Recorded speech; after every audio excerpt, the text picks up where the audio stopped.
Hey guys, we're gonna do a really quick video on Karrot, the app. So once you download it, just press on open, and then from here you're gonna see this. Well, remember you guys can choose whichever country makes sense to you. So go ahead and choose US, Japan, Korea, any country for that matter. I'm just gonna stick with Canada for now. We can go into login if you have login. Most of you don't. That's where you're watching this video. So we're just gonna tap on get started, and then from here it's gonna take us this. So we can use location. Always press that, by the way. Once you do that, you should see something like so. Just press on done if it's correct. You will need to verify your phone, so just put in your phone. Press on send code. The code will look something like so. It's going to be different for you guys. It would be a text message, and just tap on agree to get started. Then put in your name.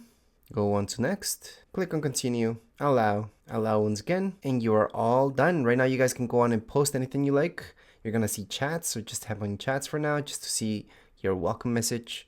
And here it is. We can go back to home. You guys can see a lot of stuff that's near you, so you guys can go on and check those things out. Now this is by location. That's a good thing about Karrot, and that's why people are using this now. You can also post in the middle. You're gonna see post. You guys can post anything you would like. But anyways, that's how you guys can get started. If you guys have any questions, comments, you guys can write down here in the comments area. Don't forget to subscribe and like. Thank you.